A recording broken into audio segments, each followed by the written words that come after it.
visto aí desde a semana passada aí essa série de mensagens, uma série rápida de mensagens, na verdade, sobre exercitar a nossa alma, né? Seria como a ideia de um lutador que é desafiado por uma luta. Ele não começa a se preparar para aquela luta alguns dias antes, ou às vezes no dia da luta, não, né? A preparação dele tem de meses, às vezes anos anteriormente à luta. E muitas vezes nós, como cristãos, quando nós passamos por algumas dificuldades na nossa vida cristã, na nossa vida espiritual, aí sim nós queremos nos aproximar do Senhor, aí sim nós queremos ter esses exercícios espirituais, fortalecer a nossa alma, mas às vezes fica meio em cima, Então a ideia aqui dessa mensagem, dessa série de mensagens, é que existem alguns exercícios espirituais que devem ser levados em conta durante todo o nosso ano, e por isso nós estamos realmente falando sobre isso agora no começo do ano.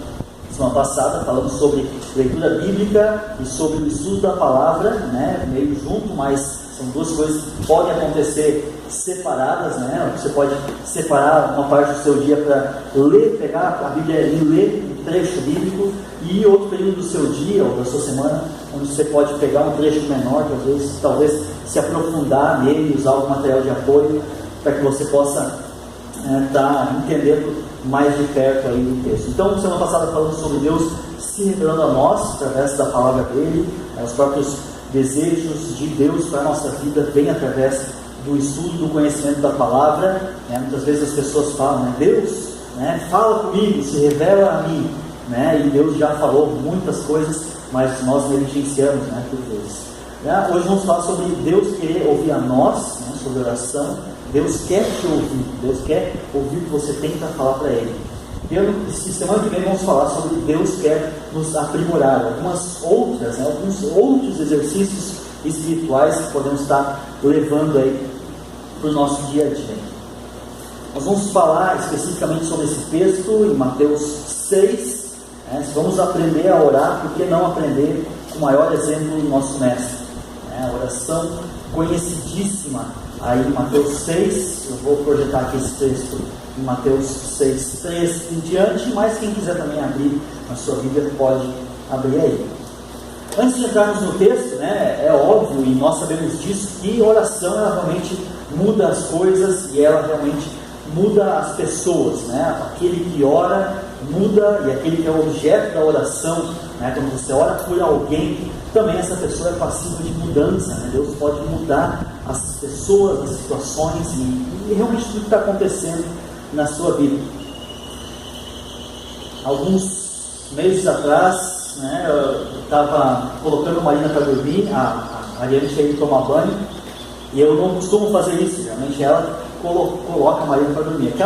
Tem dia específico, então eu tinha que tomar banho e eu teria que então ter essa função. E ela não queria se aquietar, ela estava inquieta, mas eu não ia dormir. Logo percebi que ela não ia dormir. E aí eu fui lá, bati na porta dela e falei, não vai dar, não vai dormir. E ela me falou assim, já orou com ela? Não, então vai lá e faz isso. E aí eu percebi que essa era uma prática que minha esposa fazia diariamente, fazia parte do ritual quase, da hora de dormir. Então a Marina tinha, perto de 1 ano, talvez nem 1 ano, mas ela já estava compreendendo que aquele momento de oração era um momento que a gente se acalmava, para naquele momento agora então dormir. E eu vi que isso teve transformação, apacentou o coração da minha filha naquele momento, mas a gente não deve simplesmente usar a oração em prol dos nossos objetivos próprios, apesar de que isso também funciona. Então, algo que eu percebi, e fica a dica para os pais mais novos aí, que orar com o seu filho, e às vezes eu achava isso, eu via minha esposa orando com a Marina ali, menos de 1 ano, eu pensava, o que ela entende? Não entendo nada de oração, mas eu vi que realmente isso já traz transformação, e hoje a gente já vê alguns frutos, inclusive na vida dela, através dessa oração aí, insistente de uma mãe junto com uma criança. E é interessante a gente olhar para o texto, e perceber que aqui os discípulos estavam perguntando para Jesus como orar. Aqui em Mateus não fala isso, mas o texto correlato, o texto paralelo em Lucas, fala isso, que os discípulos chegaram até Jesus e disseram, ensina-nos a orar. E aí Jesus trouxe essa oração do Pai Nosso. Isso é algo que é interessante se nós olharmos para a cultura judaica, porque os judeus eles já sabiam orar. Então a pergunta é: por que os judeus, que já sabiam orar, que eram os discípulos, foram perguntar a Jesus como orar? Certamente eles viam que em Jesus havia algo diferente. Quando eles viam Jesus orando, se relacionando com Deus Pai de uma forma diferente, eles viram que ali existia realmente algo diferente, um novo significado talvez na própria vinda de Cristo. Então, nesse texto aí, a gente vai ter alguns pontos, mas eu quero primeiro entrar no texto, a gente poder ler, e depois vamos nos aprofundar no trecho central, que é a própria oração. O texto diz o seguinte, então, a partir do versículo 3, diz o seguinte: Tu, porém, ao dares a esmola, ignore a tua mão esquerda o que faz a direita, para que a tua esmola fique em secreto, e o teu Pai que vem em secreto te recompensará. Versículo 5: E quando orardes, não sereis como os hipócritas, porque gostam de orar em pé nas sinagogas e nos cantos das praças, para serem vistos dos homens. Em verdade vos digo que eles já receberam a recompensa. Tu, porém, quando orares, entra no teu quarto e, fechada a porta, orarás ao teu Pai que está em secreto. E o teu Pai, que vem em secreto, te recompensará. E orando, não useis de vãs repetições como os gentios, porque presumem que pelo seu muito falar serão ouvidos. Não vos assemelheis, pois, a eles, porque Deus, o vosso Pai, sabe o de que tendes necessidade, antes que o peçais. Versículo 9: Portanto, vós orareis assim: Pai nosso, que estás nos céus, santificado seja o teu nome. Venha o teu reino, faça-se a tua vontade, assim na terra como no céu. O pão nosso de cada dia dá-nos hoje, e perdoa-nos as nossas dívidas, assim como nós temos perdoado aos nossos devedores. E não nos deixeis cair em tentação, mas livra-nos do mal, pois teu é o reino, o poder e a glória para sempre. Amém. Porque se perdoardes aos homens as suas ofensas, também vosso Pai Celeste vos perdoará. Se, porém, não perdoardes aos homens as suas ofensas, tampouco vosso Pai vos perdoará as vossas ofensas. Aí ele continua em um último trechinho, diz assim: Quando jejuardes, não vos mostreis contristados como os hipócritas, porque desfiguram o rosto com o fim de parecer aos homens que jejuam. Em verdade vos digo que eles já receberam a recompensa. Tu, porém, quando jejuardes, unge a cabeça e lava o rosto, com o fim de não parecer aos homens que jejuas, e sim ao teu Pai em secreto, e teu Pai que vem em secreto te recompensará. Então a gente pode ver aí alguns paralelos, dessas três partes, quando fala ali sobre o dar esmolas, o orar e o jejuar. Nós vamos orar antes, pedir a orientação do Espírito Santo para entender propriamente esse texto, e assim vamos nos aprofundar. Senhor nosso Deus e Pai, obrigado porque esse texto da Tua Palavra nos traz um ensinamento maravilhoso, que é o Teu ensino próprio, de como devemos orar, de como devemos nos comunicar contigo. Obrigado, Senhor, porque é um exemplo prático, porque é um exemplo completo, e um exemplo que, ao percebermos, Senhor, nos constrange a fazermos exatamente o que o Senhor pede de Ti. E cada irmão aqui, assim como eu, possa sair daqui também dessa forma constrangido a orar a Ti constantemente nesse ano de 2016. É isso que pedimos, em nome de Jesus. Amém. Então, o que nós vemos aqui nesse texto, especificamente? A oração de Jesus, e a gente pode ver então que ele, de certa forma, divide esse texto em como orar, e aí, falando como orar, ele traz duas orientações, que nós vamos ver daqui a pouco. Depois ele fala pelo que nós devemos orar, e depois uma condição para que a nossa oração ela seja ouvida, ela seja atendida. Certamente, quando Jesus Cristo fala aqui em termos de pai, ele está falando de um relacionamento de pai com filho. Então todos aqueles que são pais, ou aqueles que são filhos ou mães, sabem e percebem que o seu relacionamento de pai e filho tem muito a ver com a oração. E a nossa própria oração ela deve se refletir dessa forma, como um filho conversando com o pai, como um filho pedindo coisas ao seu pai. O Novo Testamento traz muitas outras orientações sobre oração. Nós vamos manter o foco nessa, porque ela é de fato né, a mais conhecida de todos, quase todos aí devem quase que saber essa oração basicamente de cor. Né? Quando alguém começa a recitar, parece que a gente tem que quase começar junto, né, a recitar essa oração. E eu lembro quando eu era criança, eu estudava num colégio evangélico, colégio de tradição evangélica, na verdade, né, colégio luterano, e nesse colégio, então, volte e meia, eles faziam então a oração, vamos orar o Pai Nosso. E eu tinha vergonha porque eu não sabia de cor a oração do Pai Nosso, né? Todo mundo sabia a oração, menos eu. E eu era o único quase da minha turma que participava de uma igreja, né? Eu ficava pensando, nossa, por que eu não aprendo essas coisas na minha igreja? Está na Bíblia, eu tenho que aprender isso aí de cor. E aí, claro, depois eu fui entender, né, que na verdade essa é a única oração que muita gente sabe fazer e não sabe, né, fazer uma oração normal, só sabe, na verdade, repetir esse tipo de oração. Então haviam eventos, né, toda vez que acontecia uma tragédia ou algo assim, né, então vamos agora orar juntos o Pai Nosso. E aí cada um dizia lá o Pai Nosso e eu ficava na minha, né, mexia a boca junto, assim, todo mundo orando, eu, amém. Eu sabia a hora do amém, eu sabia. E teve um evento, inclusive, na escola lá, que tiveram que evacuar a escola rápido, que chama ameaça de bomba na escola. Aconteceu 2 vezes quando eu estava na escola. E aí todo mundo tinha que orar e tal, o Pai Nosso, todo mundo estava orando o Pai Nosso lá, levaram todos os alunos para o estacionamento. E eu não sabia orar, né? Então parecia que estava conspirando junto, né? O que esse cara está orando, né? Todo mundo tem que orar. Então eu dei um jeito de rapidinho decorar também essa oração. Mas o que a gente pode ver é que Jesus Cristo ele traz algumas orientações sobre como devemos orar, né? E uma delas é evitar a hipocrisia. Então uma dessas 2 orientações que nós temos é evitar a hipocrisia. Jesus fala no versículo 5, não sejam como os hipócritas, né? Ao orar, não sejais como os hipócritas que gostam de orar em pé nas sinagogas e tudo mais.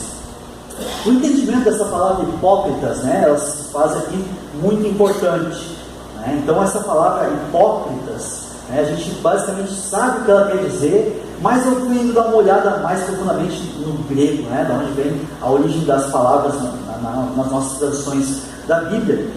E a palavra hipócrita, ela é uma junção de 2 palavras, né? Hipos seria atrás de, e crites seria, né, atrás de julgamentos, através de críticas, né? Crites, né? Então seria uma ideia de alguém que está se escondendo atrás de algo. Seria, na verdade, a palavra hipócritas no grego antigo, inclusive estava relacionado com a ideia de ser um ator.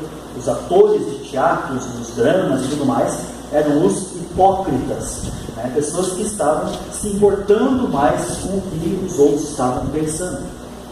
Então a ideia de hipócritas aqui nesse texto traz essa ideia de ser visto por alguém, está se importando do que o outro está pensando.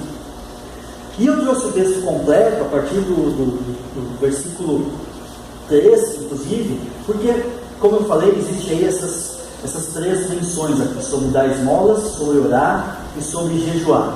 E nas 3 ele fala sobre a hipocrisia. Parece que é quase que uma tríplice hipocrisia da época, né? A ideia de dar esmolas, de orar e jejuar. E ele fala da tendência religiosa, né, que os religiosos da época tinham em querer ser fariseus, né, querer aparecer bem diante dos homens. Então o farisaísmo da época, que era a religião principal, ela tinha essa tendência muito forte. Jesus vem e critica muito a religião da época. Porque o que acontecia? Né? As pessoas queriam simplesmente aparecer diante dos outros. E aqui ele fala, né, como que esses hipócritas, como que esses fariseus, como que eles oravam publicamente. Né? Então fala ali que eles oram em pé nas sinagogas e nos cantos das praças para serem vistos dos homens. Então pensa, né, imagina a situação lá, né, todo mundo numa praça, né, não tanto, talvez, né, mais do que hoje, né, que nas nossas praças aí jogadas aí, né, nem vai ninguém nas nossas praças, mas pensa, né, naquela comunidade, aquela cidade, onde todo mundo vai na praça, as pessoas estão lá, tem comércio, tudo, a vida está acontecendo e para um sujeito lá no canto da praça, né, ele olha para os lados e pensa, aqui está bom, está um bom lugar para orar para Deus. Então ele levanta as mãos e começa a gritar uma oração simplesmente para ser visto pelos homens. E Jesus, então, né, traz um ensino justamente contrário, acusando essas práticas, dizendo que essa não é a forma correta de se orar, que essa não é a forma correta de se entregar diante de Deus uma oração, uma petição, uma adoração própria a Deus. Jesus não está criticando especificamente a postura do sujeito, né? Algumas pessoas vão ler esse texto e vão dizer, então não pode orar de pé, então não pode orar com a mão levantada. Não é isso. Na verdade, durante toda a palavra, né, durante toda a Bíblia, a gente não tem nenhuma orientação de como tem que ser feita a oração em termos de postura. Né? Alguns oram deitados na Bíblia, outros oram ajoelhados, outros oram sentados de pé. Né? A forma física, né, que nós estamos durante a oração, ela pouco importa. Nós temos um costume, basicamente, que é da nossa sociedade hoje, evangélica, né? Quando alguém diz, né, vamos orar, a gente curva para frente e fecha os olhos. Não existe essa recomendação na Bíblia. Então, se alguém não fechar os olhos, né, não é um pecado, né, não está fazendo nada errado, mas a gente tem esse costume, né, para a gente se concentrar melhor durante a oração, mas não é nada errado. Né, inclusive é algo, né, que acontece na escolinha infantil lá embaixo, quando uma criança não fecha os olhos. Né, tio, não fechou. E a pessoa muito esperta fala, como é que tu viu isso? Estava de olho aberto também, malandro. Então, na verdade, né, isso tudo Jesus veio para criticar essa hipocrisia que esses sujeitos tinham, que era a ideia de serem vistos. E aí Jesus fala que eles já receberam essa recompensa, a recompensa do que eles estão procurando, que é o aplauso humano. Então, se realmente eles estavam orando, buscando o reconhecimento das pessoas, tudo que eles estavam esperando eles já receberam, porque as pessoas realmente olhavam para esses sujeitos e diziam, não, esse cara realmente, ele é um religioso, realmente ele é um cara que tem um relacionamento com Deus, só que um relacionamento verdadeiro com Deus passava longe.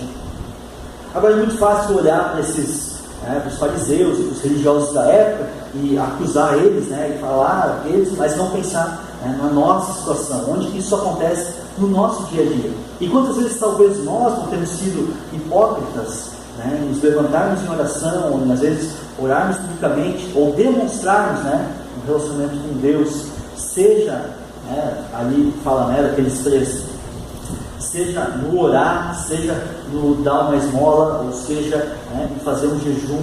Quantas vezes talvez nós não temos sido hipócritas em não buscar a recompensa de Deus, mas sim buscar a aprovação dos homens. Então, como orar? O versículo 6, ele também não é uma proibição da oração pública. Alguns olham para esse texto também e falam, então não pode orar em grupo, só pode orar sozinho. Porque diz ali, tu quando orares, entra no teu quarto, fechada a porta, orarás teu pai que está em secreto, e o teu pai que vem em secreto te recompensará. Ele não está trazendo um ensino dizendo que é só dessa forma que se faz, até porque no Novo Testamento a igreja demonstra orações públicas também. A gente pode ver isso no livro de Atos, a gente pode ver isso nas cartas, várias orações públicas que são feitas. Então não é uma proibição, mas é sim um redirecionamento, dizendo, olha, a oração que realmente é aquela sincera de coração, é aquela que necessariamente vai fazer sozinho, quando ninguém está vendo. Quando ninguém está vendo, é que está revelando o teu coração. Essa é a ideia aqui. Não que a oração pública ela não possa, não deva ser feita, até porque nós fazemos isso em igreja. Então nós temos aqui também uma segunda orientação de Deus, do próprio Senhor Jesus Cristo. Então se nós temos uma primeira orientação de evitar a hipocrisia, nós temos também uma segunda orientação de não trazer as vãs repetições. E é bem interessante essa questão, porque as vãs repetições é o que acabaram tomando o rumo aí desse próprio texto, na história da igreja. A gente vê vários grupos, várias igrejas, várias denominações, vários grupos religiosos trazendo essa oração, como eu disse antes, uma simples vã repetição. Pessoas que ficam repetindo, como quase que um mantra. Diz assim, versículo 7, orando, não useis de vãs repetições. Então, alguns comentaristas aqui vão dizer, se existe uma vã repetição, é porque existe também uma boa repetição. E se torna uma coisa estranha, uma boa repetição. Na verdade, não é para usar repetições que sejam assim, simplesmente por repetir, por repetir e por repetir. Duas repetições como os gentios, porque presumem que pelo seu muito falar serão ouvidos. Então, aparentemente, existia uma prática dos gentios, né? Quando ele fala aqui dos gentios, ele está falando dos não-judeus, que eles tinham uma prática, né, de muito orar os seus deuses, com muitas palavras, com muito barulho, e achando que por causa desse muito barulho, muito falar, é que aí sim esse Deus vai se compadecer deles. Em 1 Coríntios 13, Paulo fala, né, do símbolo que retine. Ele fala que se não tiver amor, as palavras e as orações vão ser simplesmente como um símbolo que retine. E muitos comentaristas acham que esse símbolo que retine, que fala em 1 Coríntios 13, está se referindo às orações dos pagãos de Corinto. O que eles faziam lá em Corinto? Os pagãos, né, as pessoas das outras religiões. Eles tinham um sino, né, um símbolo, que eles batiam para tentar acordar o Deus deles, para ir poder orar por esse Deus. Então, o próprio apóstolo Paulo fala, né, se eu não tiver amor, as minhas palavras vão ser como esse símbolo que retine, né, que não serve para nada. Nós temos também lá em Jeremias, né, aquele confronto, não sei se você lembra dessa história, que quem eram os líderes pagãos, né, os mágicos lá da época, eles tentam acordar o Deus deles, né? Jeremias propõe uma disputa, você deve lembrar desse texto. Ele propõe uma disputa, então, de quem vai ser ouvido por Deus. Então, os sujeitos lá, né, que eram os adversários de Jeremias, começam a fazer barulho e gritam e começam a se cortar para acordar o Deus deles, para chamar o Deus deles e fazer o Deus deles fazer algo lá naquela situação. E Jeremias começa inclusive a caçoar, né? Ele diz lá, será que o Deus de vocês, será que ele não foi no banheiro, será que ele não está ocupado demais com outra coisa? Então, quando esse texto fala sobre essa questão aqui de as vãs repetições, está falando especificamente como os gentios faziam, né? E está dizendo que então os cristãos eles podem muitas vezes estar agindo como esses pagãos, né? Simplesmente repetindo coisas e falando coisas que não tem na verdade grande significância. Obviamente, né, quando nós oramos, e a nossa teologia diz isso, né, Deus já sabe realmente o que nós vamos pedir, não é mesmo? Deus sabe todas as coisas, né? Nós cremos nisso. Deus é um Deus que sabe todas as coisas. Então Deus é um Deus que quando nós vamos orar, Ele sabe o que nós vamos pedir. E não só isso, não só Ele sabe o que nós vamos pedir, mas Ele também já determinou a resposta da sua oração. Mas isso não quer dizer que nós não devamos orar. Nós cremos que Deus Ele é soberano. E a soberania de Deus ela se resume também nisso. Porque se Ele já determinou, né, o que nós vamos orar e realmente as respostas da nossa oração, Ele sabe também, Ele considera que a sua oração, que a nossa oração, ela faz diferença. Então existe a soberania de Deus por um lado, um Deus grande, um Deus que sabe todas as coisas, que inclusive já sabe o que vai ser da sua oração, mas também existe uma responsabilidade humana. E esse Deus que sabe todas as coisas, Ele pediu inclusive que nós estivéssemos em constante oração, que nós como cristãos estivéssemos em relacionamento constante com Ele. Então, apesar de muitas vezes a gente não entender isso, né, como pode que Deus que já determinou tudo, esperar de certa forma a nossa oração, por que nós devemos orar? Talvez nós, na nossa consciência, não possamos conceder tudo isso, mas o Deus que é grandioso, que é perfeito, que é harmonioso, Ele sabe realmente acomodar todas essas coisas. Então Ele diz que nós devemos inclusive orar com convicção, porque nós temos que esse Deus para quem nós oramos é o Deus soberano, é o Deus maior. Então, diferente de uma vã repetição, nós devemos sim insistir. Você deve lembrar do texto lá em Lucas 18, onde existe uma viúva que quer muito que a sua causa seja julgada. Ela precisa que aquela causa seja julgada e tal, e ela vai constantemente lá e bate na porta da casa do juiz e diz, por favor, julgue a minha causa, por favor, julgue a minha causa. E o texto lá diz então, Jesus falando, que pelo muito insistir, então, a causa daquela viúva ela é julgada. E dessa mesma forma deve ser o cristão em oração. pelo muito insistir muitas vezes, não como esse juiz foi negligente, né? O próprio texto fala isso, mas um Deus que nos ama vai ter um prazer muito grande em atender as nossas causas. Isso não quer dizer que todas as respostas das nossas orações vão ser sim. Nem tudo Deus responde sim em relação à nossa oração.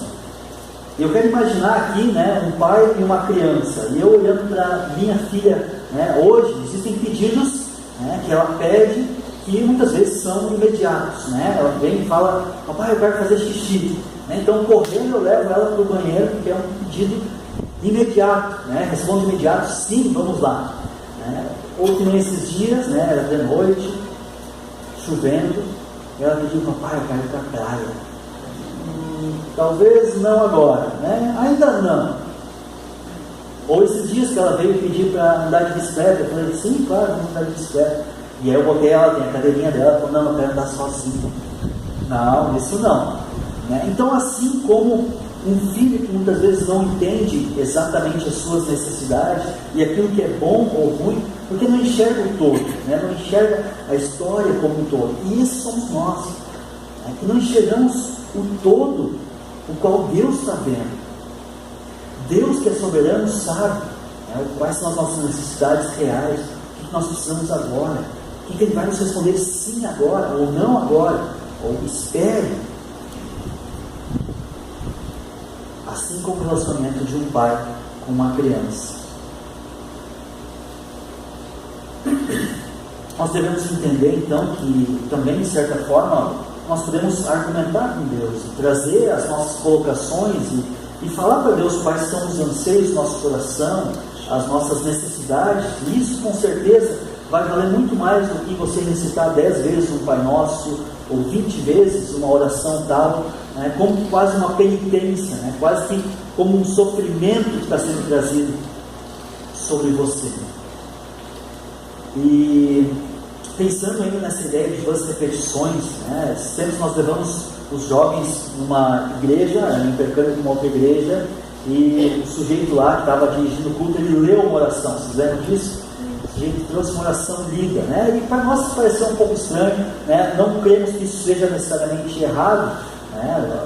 O sujeito pode ler uma oração, né? A gente poderia ler, por exemplo, o Pai Nosso e orar junto, mas isso traz um pouco de desconforto quando todas as orações basicamente elas são lidas, né? São pré-programadas, ainda mais quando não são escritas pelo próprio sujeito, né? São escritas por alguém que escreveu o seguinte para que ele lesse naquele momento, né? E esse não é o relacionamento verdadeiro de um pai com um filho. Então, quando nós oramos, e essa é a grande questão que eu quero deixar bem marcado, é que o nosso relacionamento com o pai é o que deve marcar uma orientação. Então, duas orientações que Deus, o próprio Cristo nos traz na pessoa de o próprio Deus nos traz na pessoa de Cristo é: a gente deve evitar a hipocrisia e não fazer vãs repetições. Outra questão, então, além de dizer para nós como orar, o próprio Jesus fala então pelo que nós devemos orar. Portanto, diz o texto: vós orareis assim: Pai nosso que estás no céu, santificado seja o teu nome. Venha o teu reino, faça-se a tua vontade, assim na terra como no céu. O pão nosso de cada dia, dá-nos hoje, perdoa-nos nossas dívidas, assim como nós temos perdoado aos nossos devedores. E não nos deixeis cair em tentação, mas livra-nos do mal, pois teu é o reino, o poder e a glória para sempre.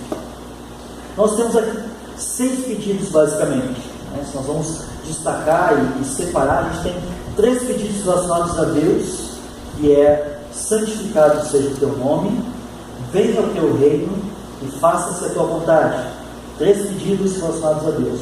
E 3 pedidos relacionados às nossas necessidades, que é o pedido pelo pão, que é o pedido por perdão, que é o pedido por proteção. Podemos botar os 3 P's aqui. O pedido por pão, o pedido por perdão, o pedido por proteção, que está ali no versículo 13. Então, quando Jesus Cristo fala em relação ao Pai, né, Pai Nosso, ele está trazendo, como eu disse, essa relação pai e filho, mas também uma relação de corpo, uma relação de pertencer, a ideia de ser o nosso Pai. Não só o meu Pai, mas sim aqui a ideia da oração pública, né? O nosso Pai, o Pai que é nosso. Quando ele fala santificado seja o teu nome, obviamente ele está dizendo que esse Deus, ele tem nome. Né? Nós conhecemos pelo Antigo Testamento, que o nome desse Deus era Yahvé, que no Novo Testamento é traduzido por Kyrios, né? Senhor, ou Deus Pai, né? O próprio Deus, nós podemos chamar ele assim também. Mas ele tem um nome, ele não é simplesmente uma força cósmica, né? Que as pessoas têm talvez às vezes a ideia até de um pensamento positivo, né? Que oração é simplesmente pensar algo positivo e aquilo lá vai acontecer. Não, é direcionado a alguém. Esse Deus, ele tem um nome que deve ser santificado. O que é santificar o nome? A gente sabe que o nome de Deus, ele é santo, ele já é santo. Agora, a ideia aqui é que a gente tenha essa iniciativa de honrar o nome de Deus, de santificar o nome dele através, inclusive, das nossas ações, através das coisas que nós fazemos. É santificar o nosso Deus no nosso trabalho, santificar o nosso Deus na nossa família, nos nossos relacionamentos, no nosso estudo, né? Tornar o nome de Deus santo. Se nós dizemos que nós somos cristãos, seguidores de Cristo, seguidores de Deus, tornar esse Deus santo através da nossa prática. Venha o teu reino. O que é essa ideia de venha o teu reino? A gente sabe que o reino de Deus, ele já de certa forma foi estabelecido, né? Ele se resume basicamente hoje aos cristãos, mas nós temos o objetivo de expandir esse reino. O reino de Deus, que veio à Terra através de Jesus, ele de certa forma está se expandindo e ele faz isso através da igreja. Então é quase que um pedido missionário, né? Pedindo que o reino de Deus se espalhe realmente pelo mundo. Então existe aqui também, como eu disse antes, né, a responsabilidade de Deus como Deus soberano, mas também a nossa responsabilidade de fazer isso, né, de fazer o reino de Deus vir realmente até nós, o reino de Deus ser realmente implantado na terra. E faça-se a sua vontade, né, que a vontade de Deus seja feita em primeiro lugar e não a minha. Então a ideia da oração aqui é que existe uma prioridade, a prioridade de Deus, da vontade de Deus, dos desejos de Deus sobre os seus pedidos. E é interessante que normalmente a gente começa, né, uma oração pelos nossos pedidos, pelas coisas que a gente quer. E muitas vezes nós oramos só isso, só o que a gente quer. Como se a oração fosse só, né, uma lista de pedidos, uma carta, né, aquelas cartinhas para o Papai Noel, onde você fala, né, quero isso, e acabou. Não, né, o relacionamento com Deus ele é muito maior que isso. Ele começa com esses louvores, e ele diz que a vontade de Deus, acima da minha vontade, é que deve ser feita. Os interesses de Deus, os objetivos de Deus. Qual é a vontade de Deus? Falamos sobre isso antes. A vontade de Deus está revelada na palavra dele. Então muitas vezes nós podemos estar, inclusive, perdendo tempo de oração e falando até besteiras com Deus, porque não conhecemos a vontade de Deus. Porque não conhecemos a vontade de Deus. Seria como eu orar para Deus, né? Tira essa mulher da minha casa, né? Não aguento mais essa mulher. Né? Não, na verdade seria muda o meu coração em relação à minha esposa. Submeter-se ao Pai muda os nossos desejos. Se você se submeter verdadeiramente ao Pai, seus desejos podem ser transformados e vão ser transformados. Então tudo aquilo pela qual você ora, tudo aquilo às vezes pela qual você vive, isso pode ser transformado. E aí, conhecendo verdadeiramente a vontade de Deus, é que a nossa oração ela pode se tornar mais eficaz. Porque os nossos desejos, né, a Bíblia fala que nós recebemos um novo coração, que nós temos um coração transformado, um coração que busca os desejos do Pai. E quando nós andamos então em consonância, né, junto com os pedidos, com as coisas que Deus realmente quer. Seria como, por exemplo, né, minha filha pedindo coisas que nós queremos dar para ela, né, coisas que nós queremos fazer com ela. Então, muito mais prazer no coração do Pai com certeza vai haver. se os pedidos do Filho tiverem tudo a ver com aquilo que o Pai quer. Deus quer implantar o reino dele aqui na terra, com certeza. Se esse for o seu pedido, Deus vai ficar muito feliz em poder conceder a você isso. Talvez muitas vezes pode ser um mistério, talvez pode ser um aguarde, talvez um ainda não. Mas consequência, com certeza a gente deve estar pesando e vendo essas coisas, entendendo a vontade de Deus para as nossas vidas. O texto ainda fala, dá-nos hoje o pão de cada dia. Aqui está falando sobre o sustento básico. Não que a gente não deva também pedir o pudim, além do pão, pedir o pudim, pedir o a mais. Mas com certeza Jesus Cristo está pedindo aquilo que é básico. Aquilo que o próprio Deus já falou que vai nos conceder, o nosso suprimento básico. Com certeza, quando a gente sabe que essas promessas de Deus elas vão ser cumpridas, as preocupações de amanhã elas se esvaiam. E de fato as nossas preocupações muitas vezes são coisas que não se materializam no amanhã. E essa ideia do pão nosso de cada dia dar-nos hoje é uma ideia que a gente deve pensar em relação às nossas preocupações, às nossas ansiedades do amanhã. E se o amanhã vai trazer as suas preocupações, a própria palavra fala, cabe a cada dia o seu próprio mal. Então é algo realmente para nós pensarmos em nossas orações, e pesarmos quais são preocupações inúteis, da qual a gente não deveria nem estar às vezes ocupando a nossa mente, e sim nos preocupando muitas vezes simplesmente com o hoje, e alegres porque Deus nos deu hoje já a provisão daquilo que nós precisamos. Perdoa-nos as nossas dívidas. Isso aqui é muito presente na vida daquela pessoa que deve muito, a pessoa que tem muitas dívidas, olha para todos os seus carnês, para todas as suas contas e pagamentos e tudo mais, e olha para aquilo e diz: Senhor, perdoa-me as minhas dívidas. Talvez essa é a oração que você faça quando você liga para a sua operadora de cartão de crédito, dizendo: perdoa-me as minhas dívidas. De certa forma a gente sabe que não funciona assim, porque senão eles podem olhar e dizer: assim como você tem perdoado, eles estão devendo para você não está. Obviamente isso aqui não está dizendo simplesmente sobre dívidas financeiras, e sim dívidas espirituais.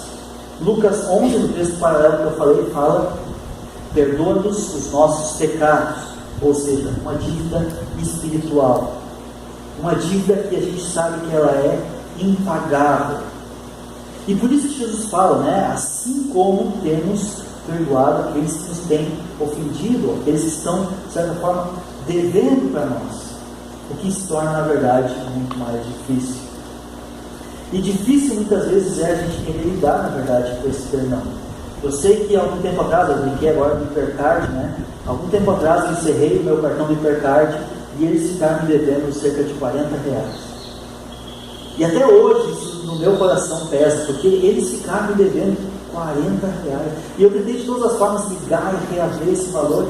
E da mesma forma como muitas vezes nós queremos ser perdoados, nós nunca queremos perdoar. Eu nunca consegui reaver esses R$40. E na verdade isso é uma fraqueza nos nossos corações.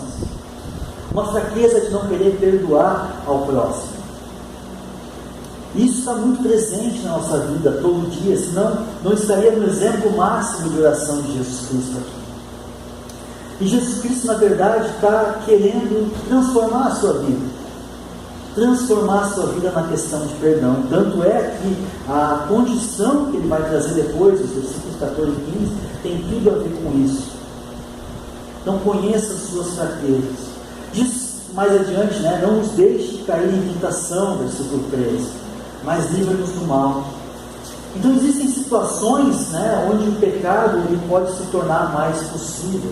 Situações onde as coisas podem se encaminhar realmente para que você possa estar pecando, e Jesus Cristo, aqui com esse exemplo, ele diz: ore dessa forma, não nos deixe cair em tentação. Senhor Deus, não permita que eu me aproxime do pecado. Senhor Deus, eu conhecendo as minhas dificuldades, se eu tenho dificuldade na área moral, Senhor Deus, não permita, Senhor, que eu me aproxime do pecado, não permita que eu me aproxime de outras mulheres. Se eu tenho problemas na questão de ira, né, existem algumas medidas que eu devo tomar, né, para evitar de realmente me irar e trazer consequências para a minha vida. Então, na área que você tem dificuldade, você deve entender quais são as medidas e pedir a Deus proteção disso, assim como o próprio Jesus está falando aqui. Se existem dificuldades, existem medidas que você deve tomar para a transformação. E o versículo 13 diz: porque teu é o Rei, o poder e a glória para sempre. Amém. Então ele encerra essa oração, né, ainda numa ideia de adoração, novamente, né, trazendo a grande razão por que nós estamos orando para esse Deus, é porque dele é o Rei, dele é o poder e dele é a glória. Agora a condição, né, versículo 14 e 15, né, não só ele traz pelo que orar, mas ele traz também uma condição para que as nossas orações sejam realmente respondidas. Porque se perdoardes aos homens as suas ofensas, também vosso Pai Celeste vos perdoará. Se porém não perdoardes aos homens as suas ofensas, tampouco o vosso Deus vos perdoará as vossas ofensas. E a pergunta é então, o perdão de Deus, ele é baseado em obras? Será que a obra então de perdoar as pessoas vai fazer com que o nosso pecado seja perdoado? Será que é isso que Deus está falando? Né? Não. Ele está falando que existem pessoas que são dispostas a perdoar. E toda vez que nós estivermos dispostos realmente a perdoar, é porque nós entendemos o perdão de Cristo. É porque nós recebemos o perdão de Cristo. Então uma pessoa que se recusa a perdoar, essa pessoa nunca entendeu o perdão de Deus. Uma pessoa que se recusa a perdoar, essa pessoa ela nunca entendeu o perdão de Deus. E hoje nós temos muitas pessoas por aí que estão longe de igreja, que estão separadas de igreja, que não querem nem saber, nem ouvir falar de igreja, de Bíblia, de oração, porque não querem perdoar. E tem no seu coração mágoas muitas vezes. Esses tempos eu conversei com um amigo meu, e ele falou que ele estava aí há alguns anos, separado da igreja, porque fizeram não sei o que com ele, não sei o que, ele resolveu sair, e hoje ele estuda a Bíblia sozinho em casa, ele ora sozinho em casa, e ele diz que ele pode viver a vida sozinho, isolado de igreja. Mas isso não é uma verdade.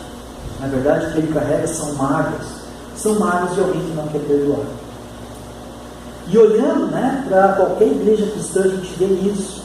Pessoas que se separam da igreja porque não querem perdoar. E possivelmente, existe gente hoje aqui, dia 31, hoje é 31 de janeiro, dia 31 de janeiro, que não estará aqui em 31 de dezembro por causa de mágoas, porque isso é uma coisa que acontece sempre dentro da igreja cristã. Então talvez pessoas aqui mesmo não vão estar cumprindo isso até o próprio final do ano. E é muito triste nós pensarmos, entendermos que algumas pessoas não estão dispostas a perdoar, mas simplesmente porque nunca entenderam o verdadeiro perdão de Deus. E Jesus aqui, ele encerra essa oração dessa forma, explicando a grande questão do perdão. E claro, nós temos que ter a consciência de que nós temos um Cristo que é um mediador, como eu disse, não é simplesmente um pensamento positivo. E a grande pergunta, muitas vezes, que fica na cabeça das pessoas, quando fala sobre a oração do Pai Nosso, devemos e podemos usar esse modelo? Sim, como modelo, ele é perfeito, ele serve como uma instrução a cada um de nós.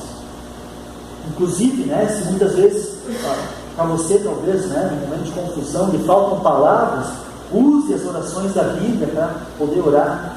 Existem alguns livrinhos de oração que eu questiono muitas vezes, tem muita oração estranha nesses livrinhos de oração, mas tem livrinhos que são bacanas, que sim, você deve talvez estar usando aí para orar, e deve servir, talvez pode servir como apoio para você, mas essa não deve ser a sua única forma de orar.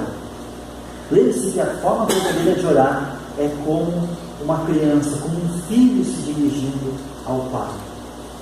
E através disso você deve pedir coisas mais específicas. Claro, Jesus aqui nesse exemplo, ele é absolutamente genérico, né? Ele não pede nada específico, porque isso aqui é um exemplo, né? Uma motivação para os próprios discípulos orar, e deve ser uma motivação para nós orarmos. Mas é tão legal muitas vezes a gente ver, né, coisas que a igreja orou por tanto tempo, né, por uma conversão, e a pessoa está aqui hoje conosco, né, orou por um milagre, e a pessoa foi muitas vezes curada e tudo mais, pela graça e misericórdia de Deus. Visualizar tantas coisas que em oração Jesus já nos respondeu. Deus transformou na minha e na sua vida. Existem coisas maravilhosas que cada um vai poder compartilhar da sua experiência pessoal. Eu sei que muitas coisas que eu posso inclusive compartilhar com os irmãos, e saber que Deus transformou tanto na minha vida, como situações externas que Deus mudou. E Deus pode, Deus quer mudar a sua vida, Deus quer trabalhar na sua vida. Ele quer simplesmente muitas vezes que a gente se renda a Ele em oração. Que a gente se renda verdadeiramente a Ele em oração. Um dos pedidos, por exemplo, né, que Deus nos atendeu, né, quando a Ariane estava grávida, né, eu sei que muitas mulheres da igreja oraram para que a Marina fosse uma criança boazinha, né? E a gente tinha certo medo, porque a gente faz, né, muitas visitas nas casas de pessoas, estudos bíblicos e tudo mais, né? E eu sempre via aquelas crianças, um turbilhão, assim, né? Foi girando, história tudo, que era tudo, né? Hoje minha filha era muito tranquila, muito quietinha, né? Com certeza a resposta de oração, né? Muitas vezes eu até poderia me orgulhar, às vezes eu converso com a Ariane, né? Que a gente poderia até se orgulhar e achar que a gente é grande coisa para educar a filha e tal, mas a gente na verdade, né, segue aquilo que Deus fala, e além disso, né, a gente tem um Deus que transforma situações e transforma os corações. E Deus quer e pode transformar situações na sua vida, e Deus vai transformar situações na sua vida e o seu próprio coração, se você se render a Ele em oração. E esse é um dos desafios para você em 2016. Coloque um tempo de oração para você. Tenha lá o seu caderninho de oração, onde você pode anotar as coisas, né? Tanto os pedidos, quanto as respostas, quanto louvores, quanto agradecimentos a Deus. Outra sugestão, né? Terças-feiras estamos nos encontrando para orar aqui na igreja. Temos tido aí uma frequência bacana. A gente tem um varal de orações lá atrás. Depois você pode dar uma olhada lá, quais foram algumas das orações de terça-feira, e talvez terça agora, né, próxima terça você pode estar aqui com a gente também, orando e desenvolvendo esse aspecto, desenvolvendo esse hábito na sua vida. Muitas vezes nós somos falhos, nós temos um Deus que não é, um Deus que é perfeito, e um Deus que quer ouvir você, que quer se relacionar com você. Aproveite isso, aproveite que esse Deus é o seu Pai. Vamos orar? Senhor Deus e Pai, sabemos que o Senhor quer transformar as nossas vidas. Nos ajude, Senhor, a entendermos verdadeiramente isso e buscarmos, Senhor, essa transformação através da oração, através das práticas espirituais que o Senhor espera de nós. Que a nossa oração possa ser uma oração de relacionamento puro e verdadeiro de um pai com um filho. Que cada chefe de família aqui, que cada pai de família, que cada mãe de família possa introduzir oração na sua vida e na vida da sua família. Que não sejam simplesmente as orações para agradecer uma refeição ou na hora de dormir, mas sim orações do dia a dia, Senhor, orações sobre coisas que o Senhor quer ouvir de nós. Que o Senhor possa estar realmente se iluminando, Senhor, o nosso entendimento em relação a isso, em relação ao que é verdadeiramente a oração. Nos ajude nisso, Deus Santo Nome. Amém.